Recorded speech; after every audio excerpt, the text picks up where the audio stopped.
ஸ்ரீவில்லிபுத்தூர் அருகே விதிமுறைகளுக்கு முரணாக அமைக்கப்பட்டுள்ள புதிய சுங்கச்சாவடியை அகற்றக் கோரி ஆர்ப்பாட்டத்தில் ஈடுபட்டனர். விருதுநகர் மாவட்டம் நத்தம்பட்டியில் புதிதாக அமைக்கப்பட்ட சுங்கச்சாவடியை அகற்றக் கோரி வாகன ஓட்டிகள் மற்றும் உரிமையாளர்கள் ஆர்ப்பாட்டத்தில் ஈடுபட்டனர். விதிமுறைகளுக்கு முரணாக சுங்கச்சாவடி அமைக்கப்பட்டு கப்பலூரிலிருந்து 48 கிலோமீட்டர் தூரத்தில் மட்டுமே இருப்பதாகவும் 60 கிலோமீட்டர் விதியை மீறியதாகவும் அவர்கள் குற்றம் சாட்டினர்.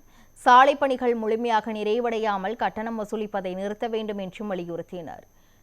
கோரிக்கைகள் நிறைவேறாவிட்டால் அடுத்த கட்டமாக சுங்கச்சாவடியை முற்றுகையிட்டு போராட்டம் நடத்தப்படும் என்றும் போராட்ட ஒருங்கிணைப்பாளர் கண்ணன் தெரிவித்தார்.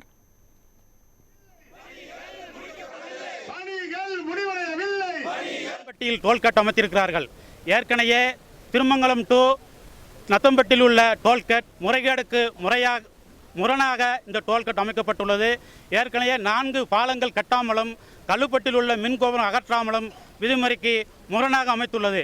ஏற்கனவே நிதின் கட்காரி அவர்கள் 60 கிலோமீட்டருக்கு இடைவெளி என்பதுதான் ஒவ்வொரு டோல்கேட்டு அமைக்க வேண்டும் என்பது விதிமுறைக்கு உட்பட்டது. அந்த விதிமுறைக்கு மீறலாக இந்த நத்தம்பட்டி டோல்கேட் அமைக்கப்பட்டுள்ளது. ஏற்கனவே பாராளுமன்றத்தில் கப்பலூர் டோல்கேட்டுக்கு போராடும் போது 4 கிலோமீட்டர் என்பது எப்படி நாங்கள் கொடுக்க முடியும் என்று சொன்னதுக்கு GPS முறையில் இந்தியாபுரம் டோல்கேட் வரி வசூல் செய்யப்படும் என்று சொல்லி 2 ஆண்டு முறை உள்ளது.